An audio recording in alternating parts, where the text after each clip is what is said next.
Bismillahirrahmanirrahim. Hello and welcome to you all on this educational platform. आज जो हम जो है वो जिस चैप्टर जो बायोलॉजी का इम्पॉर्टेंट चैप्टर है एवोल्यूशन, उसके एमसीक्यूज़ को सॉल्व करेंगे और उनको समझने की कोशिश करेंगे। ये एमसीक्यूज़ जो हैं वो आपको जनरल प्रिपरेशन एमडीकेड के लिए और उसके अलावा जो भी स्टूडेंट्स लेक्चरशिप की तैयारी कर रहे हैं, अगर वो बायोलॉजी की लेक्चरशिप हो या बॉटनी की या जोलॉजी की लेक्चरशिप हो, उनके लिए बहुत ज़्यादा हेल्पफुल है। ये जनरली एमसीक्यूज़ जो हैं वो फर्स्ट ईयर इंटर से उठाए गए हैं और ये हेल्पफुल हैं एमडीकेड के स्टूडेंट्स के लिए। पहला एमसीक्यूज़ को पढ़ने की कोशिश करते हैं। पहला एमसीक्यू ये है, the change in frequency of allele at a locus that occur by chance is termed as। कोई भी चेंज हो तब्दीली हो frequency of allele particular locus के ऊपर, तो ये जो है वो चार ऑप्शन दिए गए हैं: माइग्रेशन, म्यूटेशन, जेनेटिक ड्रिफ्ट या रैंडम सिलेक्शन। ये जनरली जो होती है वो जेनेटिक ड्रिफ्ट की वजह से होती है, फ्रीक्वेंसी जब एलील्स की चेंज हो। दूसरा क्वेश्चन को समझने की कोशिश करें। Organ that are functionally alike but structurally different are termed. वो कौन से आर्गान्स हैं जो फंक्शनली तो एक जैसे हैं मगर स्ट्रक्चरली डिफरेंट हो।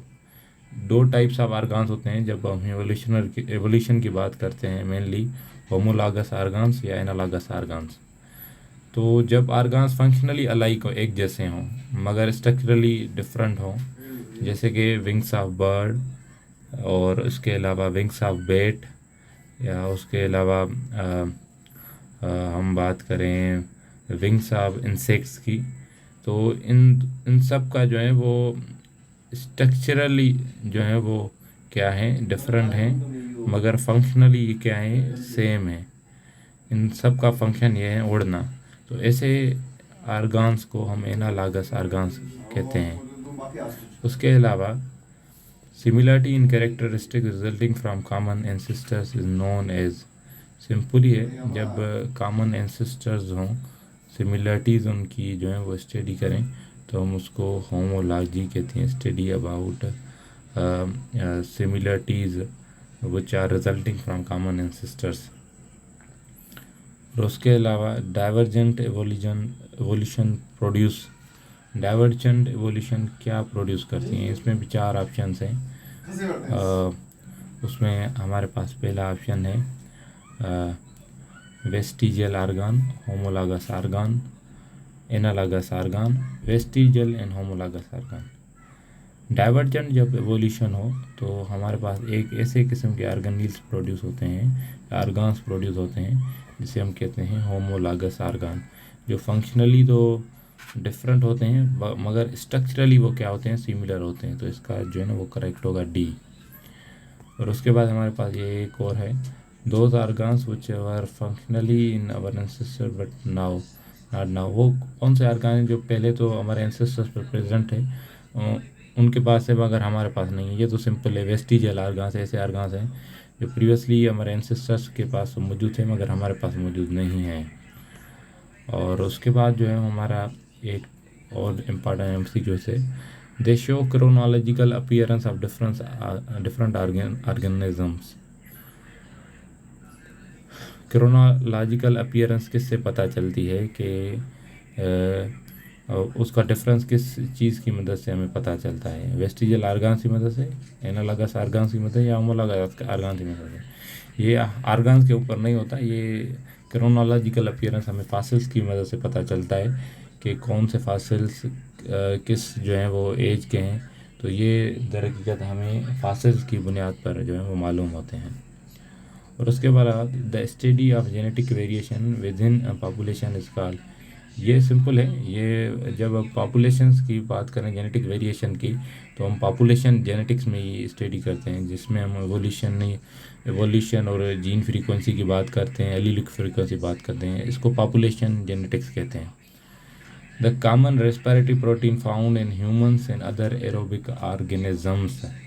तो ये रेस्पिरेटरी प्रोटीन हमें और दूसरे एरोबिक ऑर्गेनिजम्स में यही कॉमन है इसका ऑप्शन बी सही होगा। साइटोक्रोम सी हम में भी है और दूसरे एरोबिक ऑर्गेनिजम्स में है जो ऑक्सीजन यूज़ करते हैं, साइटोक्रोम सी। उसके बाद Hardy Weinberg theorem describe the frequency of genotypes of all population और एवोल्यूटिंग पॉपुलेशन या evolving individual non evolving population. Hardy Weinberg equilibrium जो था वो उसने हार्डी एंड वेनबर्ग सर्टेन जो है ना वो अपने पॉस्टुलेट्स दिए थे। वो जनरली नॉन एवोल्विंग पॉपुलेशन के बारे में बात कर रहे थे। वो ऐसी कंडीशन बता रहे थे कि जिस जिस पॉपुलेशन में एवोल्यूशन नहीं हो, अगर एवोल्यूशन होगी तो इसकी इनके जो भी पॉस्टुलेट्स हैं वो बरकरार नहीं रह पाएंगे। तो ये इसका ऑप्शन डी जो है ना वो करेक्ट होगा, non evolving population. Ultimate source of all changes is, सब चेंजेस का अल्टीमेट जो है वो सोर्स क्या है? Ultimate change of all ultimate source of all changes is, तो ये इसका सिंपल ही है, म्यूटेशन जो है वो अल्टीमेट सोर्स होता है सब चेंजेस का। Which of the following is not included in Darwin's theory of evolution, इनमें से कौन सा जो है वो डार्विन की एवोल्यूशनरी थ्योरी में इंक्लूड नहीं है? तो ये क्वेश्चन नंबर 11 का जो है वो सिंपल है, वेरिएशन है, ओवर पॉपुलेशन है, स्पेसिएशन है या जेनेटिक ड्रिफ्ट है। जेनेटिक ड्रिफ्ट की हम जब बात करते हैं तो ये पॉपुलेशन जेनेटिक्स में बात करते हैं। डार्विन ने इससे पहले पॉपुलेशन जेनेटिक्स या जेनेटिक्स के बारे में इसको इन्फॉर्मेशन नहीं थी, इस वजह से डार्विन की थ्योरी इसके ऊपर जो है ना वो मुशाबहत नहीं रखती है, उसके ऊपर नहीं है। तो इसका ऑप्शन डी जो है वो करेक्ट होगा। According to Hardy-Weinberg theorem, except one of all the following affect allelic frequency, इनमें से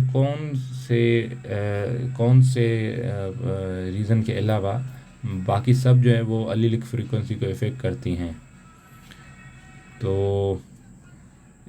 इसको सिर्फ हम रैंडम मैटिंग को छोड़कर बाकी सब जो है वो म्यूटेशन, माइग्रेशन, जेनेटिक ड्रिफ्ट, इसने कहा नॉन रैंडम मैटिंग इफ़ेक्ट करती है, मगर रैंडम मैटिंग जो है वो क्या इफ़ेक्ट नहीं करती। According to Hardy Weinberg theorem except one of the, ये इफ़ेक्ट नहीं करती रैंडम मैटिंग। इसका क्या होगा? ऑप्शन ए सही होगा। उसके अलावा according to Darwin, about evolution distinct characters of finch found on the Iceland due to, ये डार्विन की जो है ना वो सिंपल है, इसमें और किसी ऑप्शन को देखने की ज़रूरत नहीं थी। ये जो आइलैंड्स है वो जनरली जियोग्राफिकल आइसोलेशन की वजह से, एक आइलैंड दूसरे आइलैंड से जियोग्राफिकली कट हो गया तो इस वजह से एवोल्यूशन हो रही थी। इसका और कोई ऑप्शन होगा ही नहीं, जियोग्राफिकल आइसोलेशन होगा, ये तो सिंपल है। उसके अलावा migration has no effect on frequency of which allele, migration जो है ना वो किस अलील के ऊपर जो है ना वो इफ़ेक्ट नहीं करती या किस अलील्स की फ्रीक्वेंसी के ऊपर इफ़ेक्ट नहीं करती? उस अलील्स की फ्रीक्वेंसी के ऊपर इफ़ेक्ट नहीं करती जो मिक्स्ड हों, मिक्स्ड अलील की फ्रीक्वेंसी के ऊपर असर नहीं करती। डोमिनेंट, रिसेसिव, मल्टीपल अलील ये नहीं होगा, मिक्स्ड अलील के ऊपर। उसके बाद question number 14, series of changes in genetic composition of a population और time is called, series of changes जो हों वो जेनेटिक कंपोजिशन के ऊपर तो हम उसको क्या कहते हैं? ऑर्गेनिक इवोल्यूशन, जेनेटिक्स या बायोलॉजिकल इवोल्यूशन या बात ए एंड बी?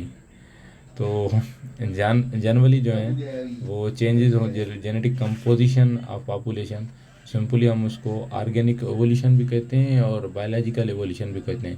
तो इस वजह से ऑप्शन डी इसका करेक्ट होगा, बात ए एंड बी, इसका ऑप्शन डी जो है वो करेक्ट होगा। Among the scientist who believe in the divine creation, इनमें से कौन सा साइंटिस्ट जो था वो डिवाइन क्रिएशन के ऊपर यकीन रखता था? मीन्स उस पर यकीन रखता था कि खुदा के हम बनाए हुए हैं और हमें तख्लीक खुदा ने किया है। तो इस सब में से डार्विन नहीं था, वैलेंस में नहीं था, लेमार्क में नहीं था, सिर्फ कार्ल लाइनस ही था जो ये इस पर यकीन रखता था कि हम जो है वो डिवाइन क्रिएशन है, किसी सुपर नेचुरल फोर्स की मदद से जो है वो पैदा किए गए हैं। ऐसे ऑन प्रिंसिपल्स ऑफ पॉपुलेशन वाद बाय, प्रिंसिपल ऑफ पॉपुलेशन के ऊपर ऐसे किसने लिखा था? ये सिंपल है, ये हायर लेवल का भी है और लेक्चरशिप में भी आया है एक बार, जो है वो फीडल में आया था बायोलॉजी के टेस्ट में। मेल्थस जो है वो एक साइंटिस्ट था या एक रिसर्चर था जिसने ऐसे लिखा था, प्रिंसिपल ऑफ पॉपुलेशन की बुनियाद ऊपर। उसके बाद according to Lamarck extension of neck in giraffe was result of, ये किस चीज़ की जो है ना वो रिजल्ट थी। तो mutation, natural selection, genetic variation, ये तो इनको इनके ऊपर नहीं था, इन्वायरमेंटल चेंजेस के ऊपर था। जब इन्वायरमेंट चेंज होगी तो उसकी वजह से जो है ना वो जिराफ तक का जो नेक था उसमें इन्लार्जमेंट हुई। सिंपली इसका ऑप्शन डी होगा। The comparative embryology of all vertebrates shows the development of TASH. Comparative anatomy embryology of all vertebrate. तो जब आप इसकी स्टडी करेंगे ना, एम्ब्रोलॉजिकल स्टडी करेंगे, तो हेयर स्केल्स या फिन्स के ऊपर नहीं है, मगर ऑल वर्टिब्रेट्स में गिल पाउचेस के ऊपर जो है ना वो कंपरेटिव एनाटॉमी की गई है कि इन सब में गिल पाउचेस जो हैं वो डेवलप होते हैं। उसके अलावा of the following is consider as the strongest evidence of evolution. इन सब में से कौन सा जो स्ट्रॉन्गेस्ट एविडेंस है, एम्ब्रोलॉजिकल है, जियोग्राफिकल है, या बायोलॉजिकल बायोकेमिकल है? तो इसमें स्ट्रॉन्गेस्ट जो है ना वो फॉसिल है। फॉसिल जो है ना वो यूनिवर्सली एक्सेप्टेड हैं और वाइडली रिकग्नाइज जो हैं वो एविडेंस है एवोल्यूशन की जब हम बात करते हैं। Large population size, random mating, no mutation and no migration. और ये आंखें जो है ना आंखें बंद कर जो है ना वो आप इसको स्टडी कर सकते हैं।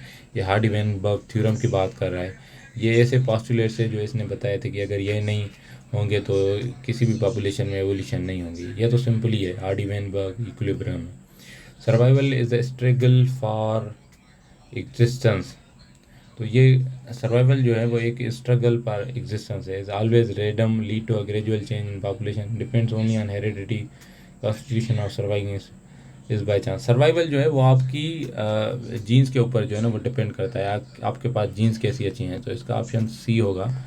आपके पास जो जीन्स अच्छी होंगी तो यही बुनियाद बनेगी आपके सर्वाइवल का। 4 limbs of men, horse, bat, whale, ये जो पहले हमने डिस्कस कर दिए थे वो ऐसे आर्गन्स जो स्ट्रक्चरल तो सिमिलर है, बट काम में इनके डिफरेंस है। मेन का घूमने के लिए है और हॉर्स का भी घूमने के लिए, बगर बेट्स का उड़ने के लिए, वेल्स का तैरने के लिए। तो स्ट्रक्चरल तो सिमिलर है, बोन्स का कंपोजिशन सिमिलर है, बट इसका फंक्शन डिफरेंट है। तो ऐसे स्ट्रक्चर्स को या ऐसे आर्गन्स को हम होमोलॉगस आर्गन्स कहते हैं। तो ये सिंपली ऑप्शन ए होगा।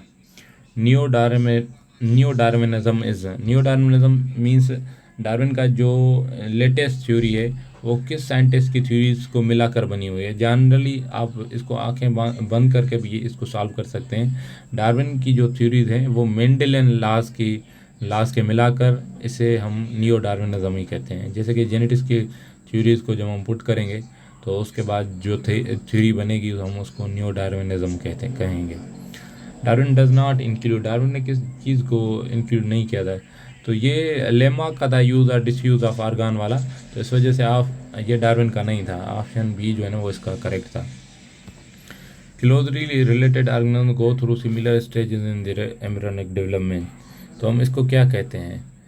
क्लोजली रिलेटेड ऑर्गेनिजम्स जो हैं वो, इसको सिंपली ये तो हायर लेवल का है, आप इसको एम टी केट वाले स्किप कर सकते हैं। इसको हम कहते हैं थ्योरी ऑफ रिकेपिटुलेशन।